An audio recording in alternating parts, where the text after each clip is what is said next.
Hey everyone, Eugene here. I want to welcome you to my YouTube channel. You Smells Good. Today I'm going to have for you my top 5 fragrances that I would like to purchase. So I usually have a vision board in mind, so this is going to be more of a vision video if you can. If there's a fragrance I like, I usually jot it down on a piece of paper. I have a couple lists that I keep at all times of things that interest me. I'm constantly reinventing this list, scratching old things off, putting new things on, sampling stuff, and making things fit on this list. So I'm going to give you my top 5. Hopefully, I'll revisit this list in 6 months or a year and see how it turned out. Anyway, I do notice that I got a bunch of new subscribers from my good friend Cristo there in his welcome back video. He gave me a lovely shout out, linked my channel to his page or his video, and I got about 50, 60 subscribers out of that. So I want to thank all new subscribers for joining me. I want to thank my buddy Cristo for the shout out, and thanks, man. Appreciate it. So on to my list. So number 1 is actually from a sample that Cristo had sent me, and he sent me a box of, it's probably 24 good samples in there, and one that really stood out for me was from MFK's line Apom Pour Homme. I got the Pour Femme as well. Not that I have anything against women's fragrances. I own a lot, and I do wear women's fragrances. I just preferred the Pour Homme for whatever reason. And I absolutely, from all the samples that he sent, it's one that stuck out for me. It really shined, and something that I really do enjoy. Opens up very florally with an orange blossom. To me, it's a little bit animalistic, as I get a little bit of honey out of that, and dries down to some cedar woods and ambers, something that for me it worked amazingly. It got really powdery on my skin, which I really loved. I love powder. I love everything that goes with powder. Powder is usually associated as like old lady, although we don't really like to use that phrase. I really don't know any other way to phrase the old lady style perfume. Outdated, people say to use the word outdated. It just doesn't work for me. So sorry if I offend you, but I'm going to stick with old lady there. So Apom was, for me, it was fantastic. It got cloying on my skin. I love cloying fragrances. The louder, the heavier, the longer lasting, the more I actually enjoy them. But I spoke to another friend saying that he had purchased Apom lately, and it just doesn't last on his skin. So that kind of concerned me, and I'm not sure what to do. I'd like to get some more feedback on Apom, or maybe I'll just bump it down my list a little bit. But not only am I concerned about the performance or any kind of reformulation on Apom, also for me to be able to obtain this, being in Canada, is not available unless I go through a U.S. channel, and the cost of a U.S. dollar right now it's really insane. It costs me about $1.35 Canadian for every $1 US. So it's going to cost an extra 60, 70. I don't even know. I haven't even calculated it yet. So it just kind of puts it, I don't know if I should wait some or just bite the bullet and go ahead. But it is something that I love, and something that I do want to add to my my rotation. Beautiful fragrance. Might be a little bit too heavy for this summer, but come fall, winter, and even spring, orange blossom, I'm really digging these floral fragrances. I think I'm going to step aside from the woody, ambery ouds, the musks, and I'm really digging these florals. So that's one Apom. He sent me an official sample, and I'm just hanging on to it for dear life. I don't want to use up too much. I spritz a little bit now and then, and just to remind me how much I do like it. So Apom is, this list is in any kind of order. It's just the top 5 that I'd love to eventually own at one time. So apalm is in there. Now this second fragrance, I've had so many samples. I've gone through so many samples, and it's not even a fragrance that I love. I mean, it is an amazing fragrance, and I don't like to use the term masterpiece a lot. I don't like to throw it out there. I've only used it for one other fragrance in any of my videos. But if somebody were to ever ask me, name one masterpiece of a fragrance that you've ever smelled, I'd have to say it's from the house of Editions de Parfum Frederic Malle, and that would be Un Fleur de Cassis. You don't hear too much about it, and I'm afraid the reason for that is it's such an artistic fragrance. It's not easy to wear. For me, I actually find it quite difficult, very challenging, very polarizing, and I have struggled with it at times. It is a dirty, musky, floral fragrance. The opening it's pretty strange. It smells like wet cardboard to me, but it's packed with mimosa. There's some jasmine in there, cassis, obviously. There might be a little bit of rose and carnation. But the first time I wore it, it was like the most beautiful floral fragrance I've ever smelled in my life, and I didn't really catch on to the artistry of this. It just kind of like went by me somehow. I don't know how I missed it, but in my second and third wearings, it blew me away. Just talking about it is giving me goosebumps. That's how much I loved wearing it. But it got so dirty and not even indolic. It just got pure fecal. And I'm not talking animal fecal. It was straight up human fecal. And I don't mean to sound crass in any way. That's not the kind of videos that I like to make. But this thing smelled straight up like anal butt sex to me. It's like walking into a room, like this master bedroom, beautiful bedroom. It's really dark in there. This fragrance is quite dirty and scary and gothic. And I just pictured this beautiful master bedroom. The window was open and you had some white sheer blinds hanging. Just the wind was coming in and blowing these blinds out, and it was bringing in this beautiful aroma of flowers from outside, cassis, and it smelled like a room where somebody just had the raunchiest sex ever. And I'm talking ass, yeah, balls deep, and that's just what it reminded me. So it was really difficult for me to wear, but at the same time, like, in this disturbing fashion, it's something that I really did enjoy, and I'm almost ashamed to say it, but it's something that really blew my mind, and it's something that's been on my list for 2 years now. So yeah, I've put it on my top 5 list. I said if it's been on my list for 2 years, there's a reason, and I need to have this. So I don't want to pull it off any longer, especially with the transition that Frederic Malle, he's sold out to Estee Lauder, and we all know how that goes. A reformulation is in the works, could be anytime soon. So I do worry about that. Not on my list was another one from Frederic Malle House, was Lise Méditerranée. So it was really a choice between the two. Lise would probably be my all-time favorite summer fragrance that I do not own a bottle of. Lise is pretty much a lily fragrance with some orange blossoms, some musks, and vanilla.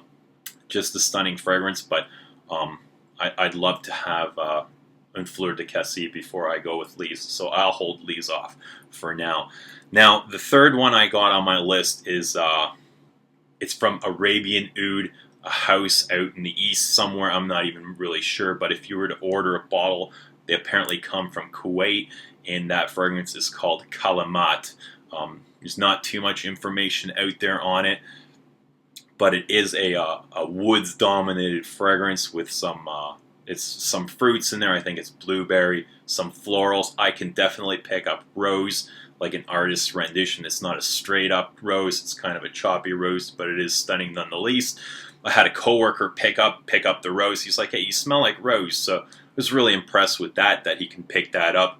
There's some musks and ambers in there, maybe even some tobacco leaf, but just a beautiful fragrance for come autumn and fall, winter. It's not something really for the summer, but Kalamata, I did have samples of both Kalamata and Kalamata Black, which would be considered the intense version, but for some reason I just prefer the Kalamata just a little bit more.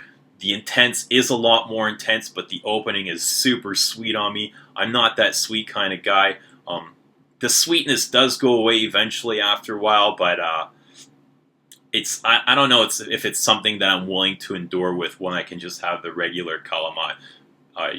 Great performance out of the regular, so I don't know if I really want that or need the intense. Not that I would, but there's so many other different versions of Kalamata that interest me. There's a floral Kalamata. I think there's an amber Kalamata. So, hopefully I can get some samples from the rest of that line, and I'd love to report back to you guys.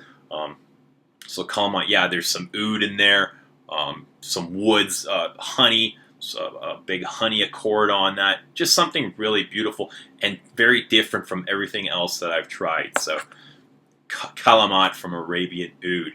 Now number 4 is, again, my friend Cristo. He kind of didn't really introduce me to Serge Lutens, but I know he's really high, and we did speak a lot about it online. And I know he's really high on Serge Lutens, and he actually, I sent him my sample of Tuberose Criminal, which is the next one on my list. So I sent him my one and only sample, knowing it wasn't easy for him to get. Well, I can just take a drive down the street and pick myself up another sample. And I got to say, it is a tuberose dominant fragrance. And after reading the reviews, I thought it was something that I was going to love. But the first time I sprayed Tuberose Criminal in the Sephora, it actually blew my mind, and I was really repelled by it, by the sweetness and just how odd of a fragrance it was. It wasn't something that I ever thought I would enjoy.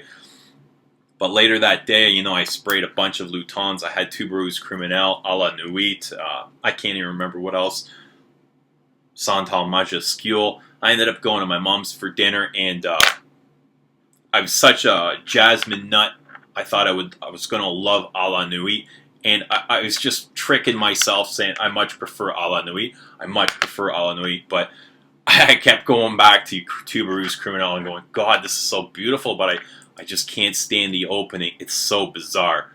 Now, what happened was I did end up getting another sample of Tuberose Criminal, and I sprayed it on at work a few times, and that opening just went from bitter hatred to I absolutely love the way this opens up. It's so bizarre. The first time I smelt it smelled like sweet industrial plastic mixed with like mentholated medicine or something. The medicine that you used to get when you were a kid and you had a sore throat. That's kind of what it reminded me of, and it was just so overbearing. The sweetness, I couldn't stand it. But after testing it for 3 or 4 different times at work, this thing shot from like not liking at all to on the top 5 of my list. It is a tuberose dominant fragrance. Now, although it is a dominant tuberose, it's not a picture perfect tuberose. It's like if you've ever smelt Carnal flower, this is the comparison I can give you. If you've ever smelt Carnal flower, that is a picture-perfect tuberose. It's like somebody took a high-definition camera and snapped a shot of a tuberose plant, and it's like 1080p picture-perfect. With Tuberose Criminal, it smells like Serge Lutens took a paintbrush and a 1-inch thick paintbrush and closed his eyes, and he did his best impression of a tuberose. So I don't even know if you're going to be able to pick up tuberose. It's an impressionist image of tuberose. You have a bunch of other white florals in there. You have orange blossom in the opening that gives it that really weird opening, and it is kind of animalic, and it's just such a bizarre fragrance that and it's something that falls into the line of the things that I love. So Tuberose Criminal is at number 4. Not in that particular order, but is the 4th one on my list. I can't wait to have this. It's also it's a lot of talk of this being becoming a non-export, or apparently is a non-export, but for some reason it's available at the Sephora next to my workplace. So I mean, I want to add it to my collection while it's still available.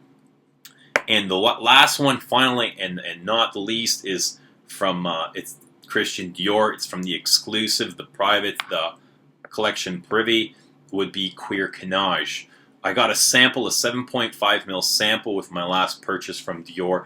And the first time I tried Queer Canage, I wasn't really sure what I thought. I mean, it was a nice fragrance, but I said it reminded me too much of Chanel's Cuir de Russie, especially that leather, the leather note. And I thought it was kind of a knockoff of Chanel's leather. So I set it aside and I forgot about it till one day, months later, I pulled it out and I said, I'll give this shot again.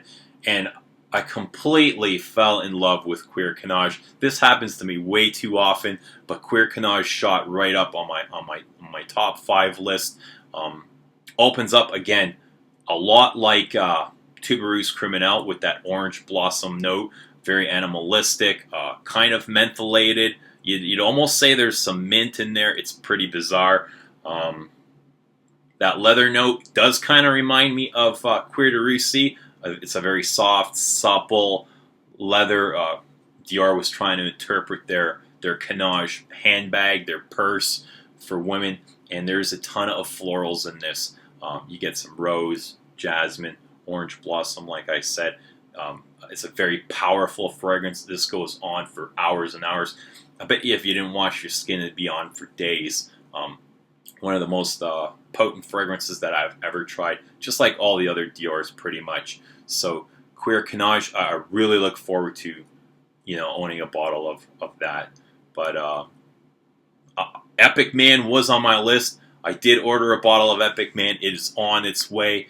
I got it shipped to a friend's house in New York. And just earlier this evening, I did add from the Tower Flash line, Incense Flash. That is on its way as well, so I do look forward to those. I have Rose Flash here from Andy Tower. Stunning, beautiful rose fragrance. I love everything that comes out of Tower's house. I don't own Vanilla Flash. I'm not really sure if I'm going to go ahead and purchase Vanilla Flash. I don't know if I want to add any more vanillas to my collection. Maybe eventually I will. I think I'd much rather have a backup to this. This is only 30 ml. So I don't know if you can see how much I've used, but I absolutely adore this. So I am looking forward to Incense Flash, which will be a blind purchase for me. I have no problem with that. They're relatively cheap, $40 US for 30 ml of from Andy Tower. It's just masterful work, guys. I think that's everything. Again, I want to thank my friend Cristo for all the subs that he sent my way. Guys, thank you so much for joining me, and we'll see you soon. Bye.